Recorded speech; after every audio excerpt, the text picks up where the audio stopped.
स्वरोचिष मनवंतर में पहले के समय चित्रवंश में जन्मे राजा सूरत ने पृथ्वी पर शासन किया।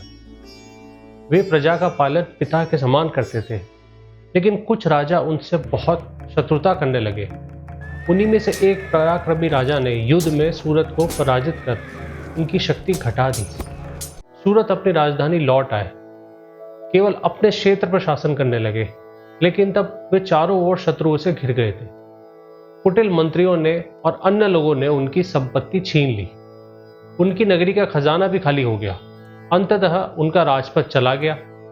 शिकार का बहाना कर वे अकेले घोड़े पर सवार होकर एक वन में गए। वहां उन्हें एक महान ऋषि का आश्रम दिखाई दिया, जिसके चारों ओर जंगली जानवर घूम रहे थे। मुनि के शिष्य तथा ऋषिगण उसे सुशोभित कर रहे थे। मुनि के आदर सत्कार के बाद राजा कुछ समय वहां रहे और इधर उधर विचरण करते हुए सोच रहे थे कि मेरे पूर्वजों ने जो राज्य संभाला था मुझे, वह मैंने खो दिया है। न जाने अब मेरी प्रजा का शासन कैसे चल रहा होगा। मेरा खजाना व्यर्थ खर्च हो गया है, यही सोचकर मैं दुखी हूं। इन्हीं विचारों में डूबे राजा ने एक वैश्य यानी कि एक मर्चेंट को मुनि के कुटीर के पास जाते देखा। राजा ने पूछा, तुम कौन हो? यहाँ किस कारण आए हो? और तुम इतने उदास क्यों दिख रहे हो? तुम्हारी आंखें दुख से लाल क्यों हैं? राजा की विनम्र वाणी सुनकर वैश्य यानी कि मर्चेंट ने उत्तर दिया कि मेरा नाम समाधि है। मैं एक धनवान वैश्य कुल में जन्मा हूं, लेकिन पत्नी और पुत्रों ने लालच में आकर मुझे घर से निकाल दिया। उन्होंने मेरा सारा धन छीन लिया है और मैं निर्धन, पत्नी और बच्चों के विहीन हो गया हूं। दुखी होकर मैं वन में आ गया। अब मुझे यह नहीं पता कि मेरे पुत्र और पत्नी सुखी हैं या नहीं, वह संकट में है या नहीं, वे अच्छे कर्म कर रहे हैं या बुरे। तो राजा ने पूछा, जब तुम्हारे पुत्र और पत्नी ने लालच में आके तुम्हें घर से निकाला, तो तुम उनसे अब भी इतना प्रेम क्यों कर रहे हो? उनके बारे में क्यों सोच रहे हो? इस पर समाधि बोला, आप मेरे भाव जानते हुए भी क्यों पूछते हैं? मैं हृदय कठोर नहीं कर सकता। उनकी गलती जानकर भी मन उनसे जुड़ा है। मैं उनसे बैर कैसे करूं?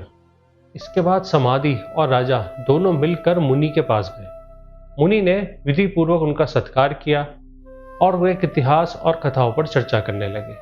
इसी चर्चा के बीच राजा ने मुनि से पूछा, हे मुनि, मैं आपसे एक बात पूछना चाहता हूं। मैं जानता हूं कि ये सब नश्वर है, फिर भी अपने राज्य और सेवकों से मुझे मोह क्यों है? मेरे तरह यह वैश्य भी अपने विश्वासघाती परिजनों के लिए दुखी है। ऐसा क्यों है कि हम ज्ञानी होते हुए भी मोहवश दोषपूर्ण कर्म क्यों करते हैं? ऐसा लगाव क्यों उत्पन्न कर लेते हैं? हेलो एवरीवन, मेरा नाम है अक्षय कपूर। आप सभी का इस एपिसोड में स्वागत है। इस सीरीज में मैं मार्कंडेय पुराण के अध्याय 81 से 93 तक के बारे में बताने जा रहा हूं, जिसे प्रचलित नाम से देवी महात्म्य भी कहा जाता है। इसमें दुर्गा माता की आरती में आने वाले सभी असुर राक्षसों की कहानी है। मैं आरती की वो पंक्ति सुना देता हूं। शुंभ निशुंभ विदारे महिषासुर घाती, धूम्र विलोचन नैना निषदिन मदमाती। ओम जय अम्बे गौरी। चंड मुंड सहारे, शोणित भीज हरे, मधु कैटप दऊ मारे, सुर भयहीन करे। ओम जय अम्बे गौरी। ब्रह्माणी रुद्राणी तुम कमला रानी, आगम निगम बखानी तुम शिव पटरानी। ओम जय अम्बे गौरी। इस सीरीज को देखने के बाद आप इन सभी पंक्तियों के अर्थ अपने आप जान जाएंगे। इन पंक्तियों के पीछे की कहानी बहुत ही दिलचस्प है, इसलिए ये सीरीज पूरी सुनिएगा। सभी पुराणों में केवल मार्कंडेय पुराण है जो माता यानी कि देवी पर है। यह सभी कहानियां विवेक देबरॉय द्वारा लिखित मार्कंडेय पुराण वाले संस्करण पर आधारित है। अब वापस से कहानी पर चलते हैं। राजा के प्रश्न पर ऋषि ने कहा, हे राजन, जो भी जीवित रहना चाहता है उसमें ज्ञान तो होता है, लेकिन प्रेम और मोह हर एक में स्वाभाविक रूप से होता है।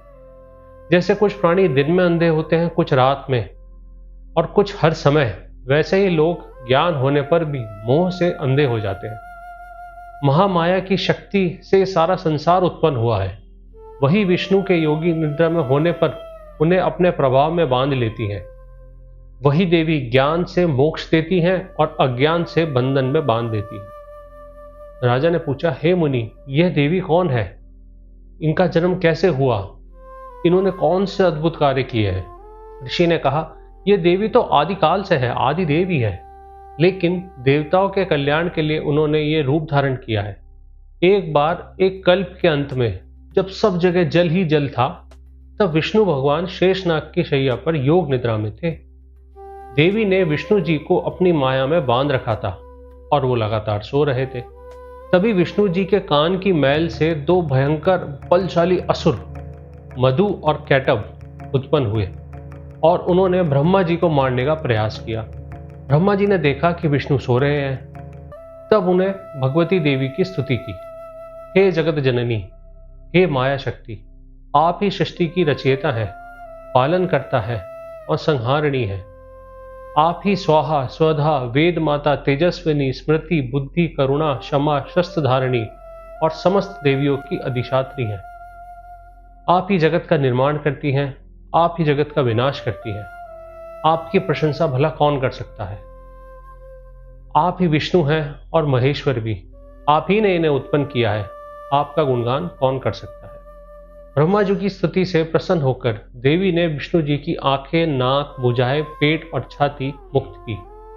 तब पृथ्वी के स्वामी विष्णु जी समुद्र में शेषनाग की सैया पर सोकर उठ खड़े हुए और उन्होंने देखा कि मधु और कैटभ दुष्ट प्रवृत्ति वाले असुर ब्रह्मा जी का विनाश करने चाहते हैं। इसके बाद वे दोनों असुर विष्णु जी के साथ 5000 वर्षों तक युद्ध करते हैं। इतने वर्षों तक चले युद्ध के बाद भी विष्णु जी से न हारने पर वे महान असुर घमंडी हो गए थे और उन्होंने केशव से कहा कि आप कोई इच्छा प्रकट करें। भगवान विष्णु ने उत्तर दिया, तुम दोनों का मरण मेरे द्वारा ही होगा, मेरी और कोई इच्छा नहीं है। यही जान लो कि बस यही एक मेरी मात्र कामना है। तब उन्होंने ब्रह्मांड को देखा और देखा ये तो समस्त जल से भरा हुआ है। फिर वो बोले, हम इस युद्ध से संतुष्ट हो चुके हैं। हे विजयी विष्णु, हमें ऐसे स्थान पर मारो जहां जल ना हो।